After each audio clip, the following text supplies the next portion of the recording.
काशी हिंदू विश्वविद्यालय में 14 से 16 मार्च तक अंतर्राष्ट्रीय गौ महोत्सव। वाराणसी। काशी हिंदू विश्वविद्यालय में 14 से 16 मार्च तक शताब्दी कृषि सभागार, कृषि विज्ञान संस्थान में अंतर्राष्ट्रीय गौ महोत्सव धंधेनु ग्लोबल समिट 2026 का आयोजन होगा।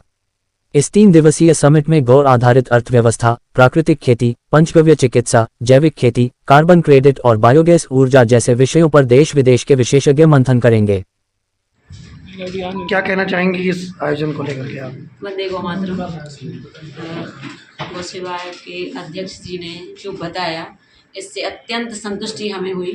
वाराणसी की इस पवित्र भूमि से मैं संपूर्ण देश को आह्वान कर रही हूँ, जितने भी गौ भक्त हैं जो चाहते हैं कि गौ हत्या के कलंक से भारत की भूमि मुक्त हो, सभी लोग इसमें सम्मिलित हों, जिसमें कि सभी लोग लाभान्वित हो सकें और अपनी गौ माता को बचा सकें। धनंजय ओझा, काशी से, अपना शिव शक्ति परिवार के संस्थापक। आज किस लिए प्रचार वार्ता बुलाई गई है? अंतर्राष्ट्रीय गौ महोत्सव 14 से 16 मार्च 2026 जो कल से स्टार्ट होने वाली है। 3 दिवसीय अंतर्राष्ट्रीय गौ महोत्सव है। इसमें प्रथम दिवस जो है वो भूमि सुपोषण और पंचगव्य चिकित्सा पे सेशन कंडक्ट किए जाएंगे।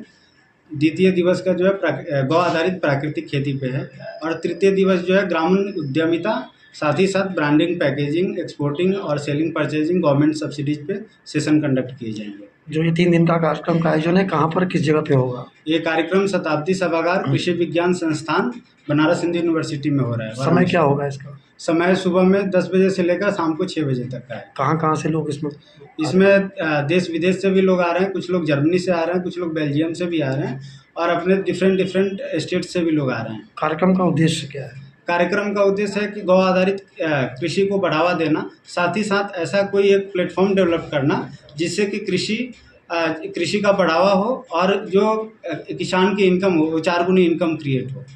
क्या कहना चाहेंगे इस कॉन्फ्रेंस को लेकर के?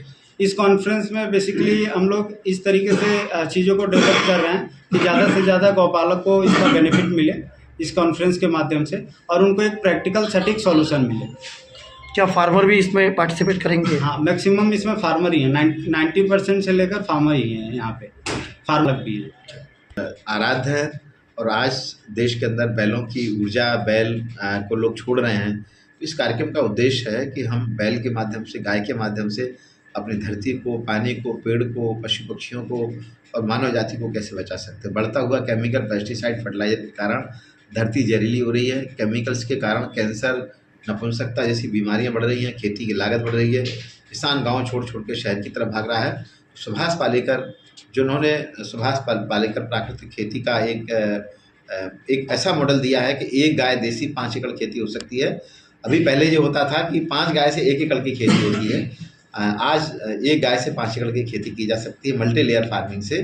और आज पूरे देश में माननीय प्रधानमंत्री जी और माननीय पूज्य योगी आदित्यनाथ जी के नेतृत्व में देश में और प्रदेश में गौ आधारित प्राकृतिक खेती का रकबा लगातार बढ़ रहा है और उत्तर प्रदेश में 94,000 हेक्टेयर में गौ आधारित प्राकृतिक खेती हो रही है। और जो केमिकल फर्टिलाइजर पर सरकार का लगभग 1,70,000 करोड़ रुपए की सब्सिडी जो कंपनियों को जा रही है, हमारे देश के माननीय कृषि मंत्री जी ने अब तय किया है कि आने वाले समय में ये कृषि जो सब्सिडी है फर्टिलाइजर की, सीधे किसानों के खातों में भेजने की तैयारी पर भारत सरकार विचार कर रही है, योजना बना रही है। और जब जाएगी तो हम लोगों का इस लक्ष्य है बच्चों की थाली में जहर मुक्त भोजन, बच्चे पिएंगे गाय का दूध, खेती कराएगा गोबर गौमूत्र। आज 1947 के पहले अंग्रेजों को भगाना हमारे सामने चुनौती थी, आज चुनौती है धरती को बचाओ, पानी को बचाओ, पेड़ों को बचाओ। आने वाले बच्चों को हम अच्छी धरती, अच्छी पानी, अच्छी हवा देकर जाएं और विकसित भारत 2047 तक समृद्धि का जो आधार बनेगा वो गौ आधारित प्राकृतिक खेती बनेगा। फिर होगा चले गांव की ओर, चले गाय की ओर, चले खेत की ओर, चले प्रकृति की ओर। इसी आधार पर भारत आने वाले 2020 सालों में 2047 तक विश्वगुरु बनेगा और फिर जो बढ़ती हुई बीमारियों का पर लगाम लगेगी और बढ़ता हुआ कैंसर, बढ़ती हुई नपुंसकता को रोका जा सकता है। इसी उद्देश्य से ये कार्यक्रम का आयोजन किया जा रहा है। बनारस के बाद इस कार्यक्रम का आयोजन आने वाले समय में गोरखपुर में होगा, प्रयाग में होगा, अयोध्या में होगा, लखनऊ में होगा, वृंदावन में, बरेली, झांसी और चित्रकूट में। इस तरह से आने वाले समय में कार्यक्रमों का आयोजन किया जाएगा। उद्देश्य जो है कि जो उत्तर प्रदेश में जो 7,716 गौशाला हैं, इनसे में जो गौवंश संरक्षित है, ये गौवंश किसानों के खेतों पर पहुँचे और किसान उनका एक गाय या एक बैल से 5 से 7 लीटर गौमूत्र, 10 किलो गोबर होता है, उसका सदुपयोग करके जीवामृत, बीजामृत, घनजीवामृत बनाए, बायोगैस बनाए, और वो खेतों में जब जाएगा तो केमिकल फर्टिलाइजर पर जो होने वाला व्यय वो भी रुकेगा, खेती की लागत कम हो जाएगी हमारी। गुप्ता जी, अभी जो आप बोल रहे हैं गाँव के बारे में, हाँ। अभी गौशालाओं में देखिए गाँव को दुर्दशा इतनी बुरी हो गई है कि वो कोई भी काम नहीं कर रहे हैं, गाँवें मरीज मर रही हैं, उनके लिए चारा नहीं मिला, उसके लिए आप क्या कर रहे हैं? देखिए, इस कार्यक्रम का उद्देश्य है, पहला तो हमारा ग्रीन फॉडर सिक्योरिटी। हम गायों को आने वाले समय में एक गाय को 10 से 15 किलो हरा चारा मिले, चारे का एक सत्र रहेगा। दूसरा, अभी हम लोग उत्तर प्रदेश में 5 रुपये लीटर से 10 रुपये लीटर गौमूत्र की खरीद चालू करके, गौमूत्र की जैसे दूध की डेयरी होती है उसी तरह से 5 से 10 रुपये लीटर गौमूत्र की खरीदारी की व्यवस्था की जा रही है। इसी तरह से माननीय प्रधानमंत्री जी ने 10,000 करोड़ रुपये 10,000 करोड़ रुपये जो उन्होंने स्वीकृत किया है वो ग्रीन एनर्जी के लिए। आने वाले समय में घर घर में बायोगैस होंगे, हर शहर में बायोगैस होगा, उससे भोजन के लिए गैस पे मिलेगी। और उन गैस से, मैं IIT दिल्ली में था, मैं जिस डिवीज़न में था वहाँ पर लगभग 1,30,000 किलोमीटर से ज़्यादा बायोगैस से कार चल चुकी है।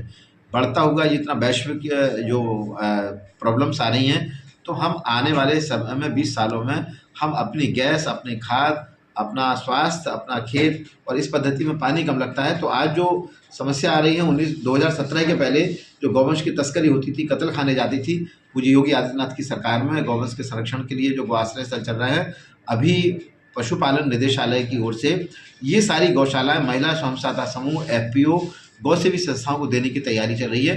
10 मार्च अभी लास्ट डेट थी, जो अभी 2 दिन पहले निकली है, 3 दिन पहले निकली है। और अब ये गौशाला धीरे धीरे करके हर एक टारगेट में 1-1 हज़ार गौशाला, 500-500 गौशालाएँ उनको दे दी जाएंगी, जो गाय पालने का, जिनकी वाकई में गाय रुचि है। प्रधान और जो सेक्रेटरी और वीडियो के माध्यम से जो अभी संरक्षण का काम हो रहा है, उनके पास दूसरे बहुत काम है। अब हम उन लोगों को आगे ला रहे हैं जिनकी वाकई में गौ माता की सेवा में रुचि है, धरती को प्राकृतिक खेती के लिए, पंचगव्य उत्पादों के लिए, बायोगैस एनर्जी के लिए, और मेन है हरा चारा का। भगवान कृष्ण के पास 1 लाख गाय थी, किसी कंपनी का खली चुनी चोकर नहीं खिलाया जाता था। गाय जंगल में जाती थी, चर के आती थी, गाय एकदम स्वस्थ थी और पुष्ट थी। उसी प्रकार का हम लोग हरा चारा का के लिए माननीय पूज्य योगी आदित्यनाथ की सरकार में 2024 उत्तर प्रदेश चारा नीति की शुरुआत हो गई है। हर जनपद में किसान जो गाय पालता है वो चारे को लगवाने के लिए सरकार के द्वारा उसका प्लांटिंग मटेरियल दिया जा रहा है। गुप्ता जी, कोई चारागाह इत्यादि के लिए कोई ऐसी व्यवस्था कर रखा है जहाँ की गायें जा करके चर सकती हैं और हवा ले सकती हैं? अब जो उत्तर प्रदेश सरकार में जिन जिन गाँव में चारागाह की भूमि है, जिन पर लोगों के कब्जे थे, उनको कब्जे मुक्त कर दिया गया है।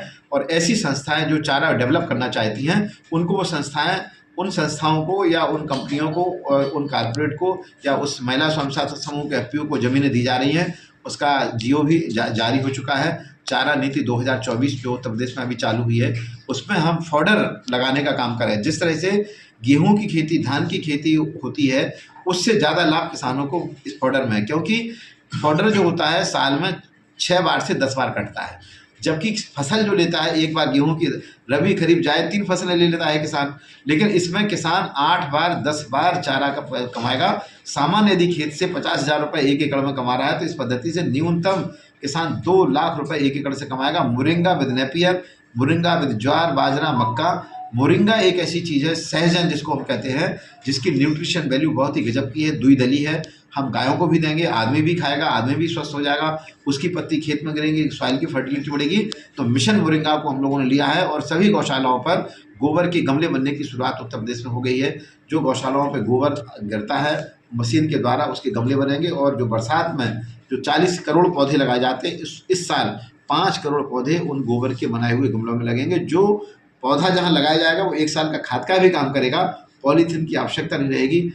जब हम लगाएंगे, जब पॉलीथीन हटाते हैं तो जड़ें हिल जाती हैं, जो पौधा डिस्टर्ब हो जाता है, वो भी नहीं होगा। इस तरह से पूज्य योगी आदित्यनाथ की सरकार में कैटल फूड सिक्योरिटी को लेते हुए, मोरिंगा मिशन मोरिंगा को लेते हुए, हरे चारे को लेते हुए, बायोगैस को लेते हुए, गो आधारित प्राकृतिक खेती को लेते हुए, ये सारी तरह की नीति जो बनाई जा रही है, वो सबसे बड़ा है पंचगव्य। देसी गाय का दूध, घी, दही, मक्खन, ये अमृत है।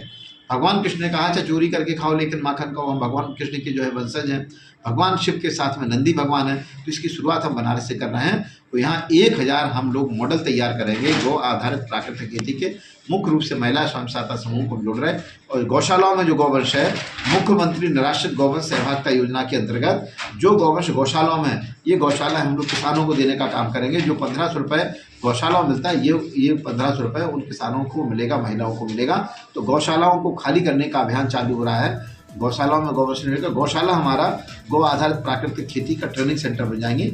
इस योजना से इस कार्यक्रम का आयोजन किया जा रहा है। इस कार्यक्रम में उत्तर प्रदेश गौ सेवा आयोग भी इनके साथ में एक कदम से कदम मिला के काम कर रहा है। धन्यवाद आपको।